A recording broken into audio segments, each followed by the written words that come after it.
लोग सवाल उठाते हैं कि इनके गुरु के हाथ में तो कलम है, लेकिन ये जाति तो झाड़ू लगाती घूमती वो है। गलती हमारी है। तो बाबा साहब कहते हैं ना, पे बैक टू सोसाइटी। जिस वक्त तक आप ये पे बैक टू सोसाइटी नहीं करेंगे, तब तक आपको कोई परिणाम मिलेगा ही नहीं। जो पॉश इलाके में चले गए, वो अपने आप को छुपा के बताता है। फिर वहाँ वो अपने आप को खुल के कभी नहीं कहते कि हम वाल्मीकि कम्युनिटी से हैं। दोस्तों नमस्कार, मैं विकास, आप देख रहे हैं जस्ट टीवी इंडिया और एक बार फिर से मेरे साथ मौजूद हैं तमसा योगेश्वरी।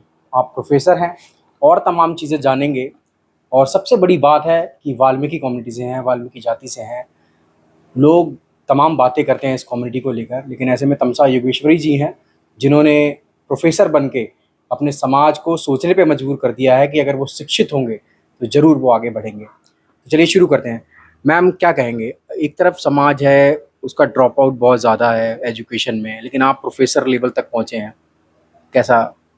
सर, ये बात तो है कि भी बहुत, अगर हम अपने कौम का सिनेरियो देखें तो बहुत गिरावट में है, ये मैं मानती हूँ। और इसकी सबसे बड़ी नींव यही है कि एजुकेशन की कमी है। क्योंकि एजुकेशन, सृष्टिकर्ता वाल्मीकि दयावान भी सबसे पहले एजुकेशन की तरफ ही हमें समर्पित होने के लिए कहते हैं। और कौम ने एक गिरने का कारण एक ये भी है क्योंकि परमात्मा को नहीं जाना है। जिस दिन उन्हें परमात्मा को, सिर्फ चित्र को नहीं, उस कलम को भी पहचाना होता, तो शायद आज बहुत सारी चीज़ों के हल मिल जाते। और मैं इस बात का हल अपने आप से दे सकती हूँ, क्योंकि हमारे घर में हमेशा से सृष्टिकर्ता वाल्मीकि दयावान को ही माना गया है। और उनकी कलम का जो इशारा है, वो हमारे जो फादर साहब हैं वो पढ़े लिखे हैं। हमारी मदर थोड़ा कम पढ़ी हैं, पर उन्होंने अपने मायके में पढ़ी लिखी फैमिली को देखा था। तो उन्होंने ये चीज़ मानी थी कि जब परमात्मा के हाथ में कलम है तो वो शिक्षा की तरफ इशारा कर रहे हैं, तो सभी बच्चों को शिक्षित करना चाहिए। हमारे घर में सभी एजुकेटेड हैं। मैं ही प्रोफेसर हूँ, मेरी सिस्टर भी प्रोफेसर हैं, और एक ब्रदर अभी बैंक में एज ए क्लर्क गया है। तो मैं ये कह सकती हूँ कि शिक्षा का कितना बड़ा सिनेरियो आपके जीवन में हो सकता है और क्या बदलाव ला सकता है। अभी हमारे बच्चों को ये समझ इसलिए भी नहीं, क्योंकि कई बार कम्युनिटी के बाहर के लोग उनको अवेयर नहीं होने देते। कई बार बच्चे स्कूल तक पहुँचते हैं तो कई बार उनके पास जो धर्म की शिक्षा नहीं है, या जाति सूचक कई तरीके के शब्द कह दिए जाए, तो बच्चे उससे भी वहाँ से भाग जाते हैं। और कई बार बीच में, जैसे अभी एक शिक्षा नीति ये भी कहती है कि भी 8वीं क्लास तक फेल नहीं किया जाएगा। फेल नहीं किया जाएगा तो बच्चे को अपना परिणाम पता ही नहीं चलेगा कि वो कितने आगे। फिर जब वहाँ से आगे ही नहीं बढ़ पाएगा तो उसे ये नहीं पता चलेगा कि भी मैं कौन सी फील्ड में निकलूँ। तब तक उसकी उम्र वैसी आ जाती है, तब तक वो बच्चा दूसरी क्लास में बैठने लायक ही नहीं रहता। फिर वो शर्म के कारण वहाँ बैठता ही नहीं है, और फिर वो एजुकेशन के लिए समझेगा ही नहीं। और जब सबसे बड़ी बात, हम वातावरण नहीं दे पाए बच्चों को, क्योंकि एजुकेशन का एक माहौल होता है। अभी हमारे जो मोहल्ले हैं वो एजुकेशन के माहौल को क्रिएट नहीं कर पाए हैं। वो बात मैं समझती हूँ कि जैसे जैसे आदर्श ने कदम बढ़ाया है, तो बहुत सारे आदर्श परिवारों ने अपने बच्चों को शिक्षा का माहौल भी दिया है, जिसकी वजह से हम सब भी उसी माहौल से निकले हैं। और बहुत सारे बच्चे हैं जो प्रोफेसर भी हैं, डॉक्टर्स भी बने हैं, इंजीनियर भी बने हैं, टीचर्स भी बने हैं। वो आदर्श की ही देन है। तो ये शिक्षा सेमिनार जितने लगा लीजिए, योगामृत लगा लीजिए, योगेश्वर पर्व लगा लीजिए, योगी माँ पर्व लगा लीजिए, हमारे आदर्श के द्वारा जितने भी प्रॉपर, जितने भी एजेंडे लिए गए हैं, वो सभी शिक्षा को लेकर लिए गए हैं। जैसे साहब जी कह रहे थे कि हमें परमात्मा का हुक्म है कि शिक्षा, परमात्मा के हुक्म को हम आगे बढ़ा रहे हैं। शिक्षा, इसमें कोई पाखंड नहीं है, कोई कुरीतियाँ नहीं है, सिर्फ और सिर्फ शिक्षा के ऊपर ध्यान दिया गया। मैं बहुत सारी क्लासेस लेते हैं, हमारे क्लासेस चल रही हैं शाम के वक्त। एक माँ तुंगभद्रा के नाम से, माँ लंकेश्वरी के नाम से, और एक चल रही है लड़कों के लिए शंभूक मुनि के नाम से। ये तीनों क्लासेस में हमारे ही बच्चे हैं, जो उसमें कई बार 30-30 बच्चे भी हैं, 40 बच्चे भी हैं। इतने बच्चे सिर्फ और सिर्फ वहाँ पर उन्हें शिक्षा के साथ साथ धर्म की शिक्षा भी और अपनी शिक्षा भी, और जितने अपने कौम के हमारे लेजेंड्स हुए हैं उनसे लेकर पूरे तरीके से उन्हें एजुकेट किया जाता है, ताकि बच्चा कहीं भी नज़र नीची ना कर सके। क्योंकि वो एजुकेट नहीं है तो नज़र नीची करता ही है। कई बार धर्म की ज्ञान भी नहीं है, जिसकी वजह से वो अपने आप को सबके बीच में एक अलग सा तनाव महसूस करता है। उस तनाव से निकालने के लिए इस तरीके की कक्षाओं को भी आदर्श लगा रहा है। ठीक है, तो तमाम आपने आपने बातें कही हैं, लेकिन मैं आपके बारे में जानना चाहता हूँ, आपकी जो ज़िंदगी की शुरुआत कैसे हुई थी? कैसे, मतलब एक क्लास 1 से आप प्रोफेसर तक का जो रास्ता है वो आसान तो नहीं है किसी के भी लिए, तो आपने कैसे तय किया ये? भाई, इसके लिए भी मैं वही कहूँगी, परमात्मा ने बहुत अच्छा कहा है कि आप चलते परमात्मा ने तो कहा है, लेकिन आपके भी तो एफर्ट्स हुए होंगे, माहौल, क्योंकि आजकल घरों में देखा जा रहा है, हमारे स्पेशली वाल्मीकि कम्युनिटी के घरों को अगर देखें तो उस तरीके का माहौल वो लोग नहीं दे पा रहे हैं। जो थोड़ा सा सोसाइटी में है या थोड़ा सा पॉश एरिया में चले गए हैं वो तो माहौल दे रहे हैं, लेकिन अभी भी बहुत सारे लोग हैं जो बस्तियों में रहते हैं और छोटे मोहल्लों में रहते हैं, वो किस तरीके से अपने घर में माहौल इस तरीके का बनाए कि बच्चा जो है आगे बढ़े।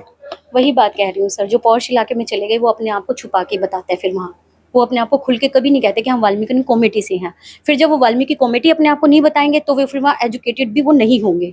आप पॉश इलाके के लोगों के बीच में जाके देखिए, वो कम आपको एजुकेटेड मिलेंगे ही नहीं। वो फैसिलिटीज ले रहे हैं, जस्ट लग्जरी का पूरे तरीके से लाभ उठा रहे हैं, लेकिन वो एजुकेटेड नहीं है। एजुकेशन आज भी अगर लानी है तो वो मोहल्ले के बीच में ही आना पड़ेगा। इसके बहुत सारे उदाहरण हैं। जो पॉश इलाकों में गए वो सबसे ज्यादा टारगेट हुए दूसरे लोगों की तरीके से, क्योंकि अपने लोगों के बीच में से निकल गए।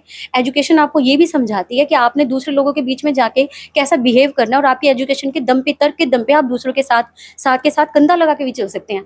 हाँ, कौम के बीच में ये प्रॉब्लम है। अगर मैं अपना ही बताऊं कि शुरू से ही मैं आपको बता रही हूँ कि हमारे घर यहाँ परमात्मा का वास रहा है, तो हमारी मदर और फादर ने हमें हमेशा एजुकेशन की तरफ ही ध्यान रखा, एजुकेट कराया हमें। स्कूल प्रॉपर है, कॉलेज प्रॉपर है, यूनिवर्सिटीज़ प्रॉपर हैं। हमारे स्कूलों और कॉलेजेस में जाके हमारे प्रोफेसर से लगातार मिले हैं वो लोग, हमारी रिपोर्ट्स ली हैं, जैसे माँ बाप नहीं करते।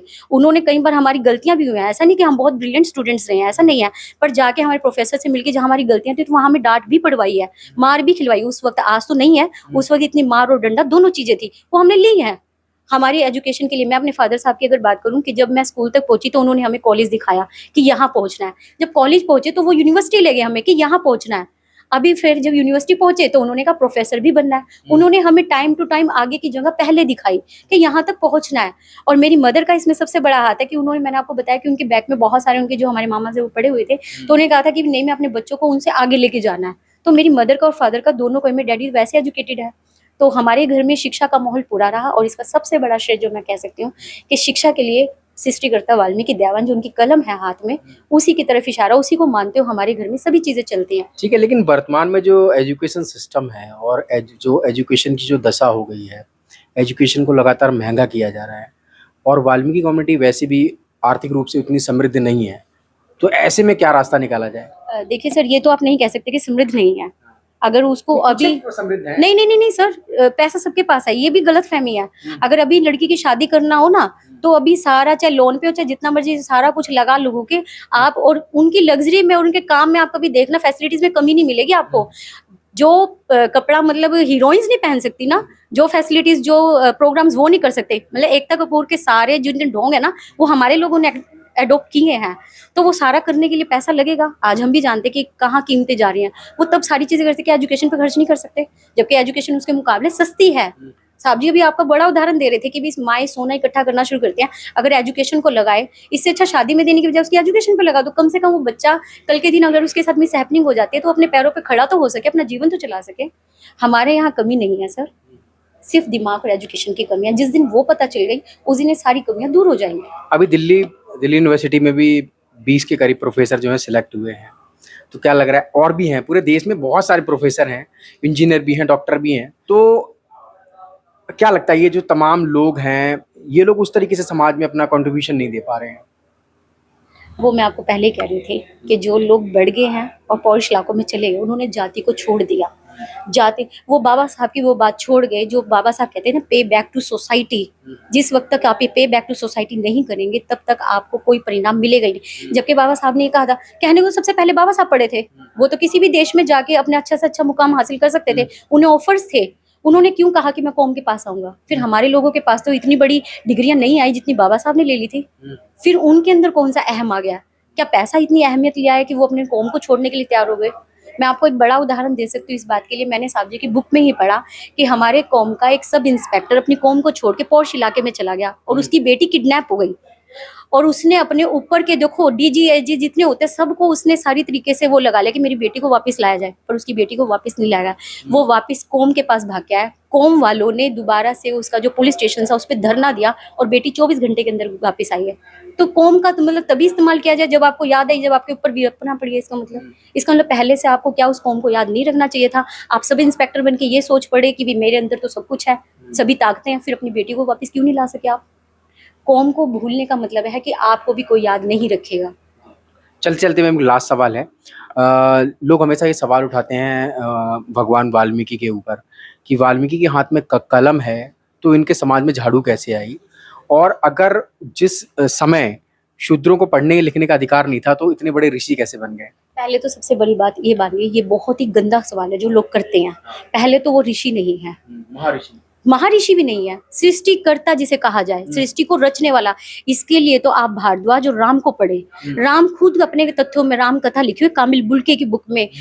जब राम खुद उनके पास गए, त्रिलोकनाथी कहते हैं, जिनमें तीनों लोकों का वर्णन कहते हैं। तो इसका मतलब कैसे कह सकते हो कि भी उन्होंने वाल्मीकि कौम, वाल्मीकि जाति, वाल्मीकि कौम, ये दोनों चीजें अलग है। जैसे हम कहते हैं कि जैसे कहते हैं कि कई धर्म, जैसे सिख है, सिख ही उसका धर्म है, वो सिख है ना। ऐसे जैनी है, जैनी उसका धर्म है। तो हम वो वाल्मीकि है, वाल्मीकन है, ना कि उनके हाथ में झाड़ू है। किसने कहा? वो परमात्मा है। ये दोनों चीजें अलग अलग है। आप एक साथ को जोड़ के वो उन लोगों को, लोग सवाल उठाते हैं कि इनके गुरु के हाथ में तो कलम है, लेकिन ये जाति तो झाड़ू लगाती घूमती वो है। गलती हमारी है, वो गलती हमारी है, क्योंकि हमने परमात्मा के दिए हुए हाथ की जो कलम है उसकी तरफ इशारा समझा ही नहीं है। लोग तो आज भी बाबा साहब की उंगली का संबंध भी गलत मानते हैं, जबकि उनका भी ये था कि एक हो जाओ, पढ़ जाओ। लोग कहते हैं कि वो विधानसभा की तरफ जा रहे हैं, विधानसभा की तो जबकि सीटें सिलेक्टेड है, आप कितने लोगों को पहुंचा दोगे वहां पर? अभी इलेक्शन हुआ है, इस बात के लिए समझिए।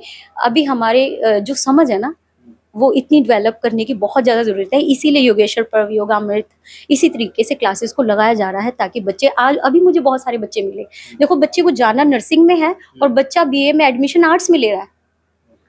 अभी वो लड़की जो खड़ी थी, आप सोचिए, बच्चे को अभी पता ही नहीं, वो गलत टिकट लेके चढ़ गई है बस में, तो पहुंचेगी कहाँ? वो गलत रास्ते पे चढ़ गई ना। तो यही अवेयरनेस देने के लिए इन चीज़ों को किया जा रहा है, सबके बीच पहुंचाया जा रहा है। कोशिश है और कोशिशें कामयाब भी हो रही हैं। तो तमाम लोगों को क्या कहना है? तमाम लोग सिर्फ शिक्षित हो जाए, सृष्टिकर्ता वाल्मीकि दयावान को अपनाएं। उन्हीं को अपनाने के बाद ही आप जागरूक भी हो सकते हैं और आपकी व्यवस्था भी सुधर सकती है, सिर्फ, और किसी को नहीं। बाकी सब आपको पाखंड में और कुर्तियों में बिगाड़ेंगे। जय वाल्मीकि। तो ये हमारे साथ तमसा योगेश्वरी जी, प्रोफेसर तमसा योगेश्वरी जी थी। तमाम बातें आपने सुनी हैं। आपको क्या लगता है? अपनी राय कमेंट में जरूर दें।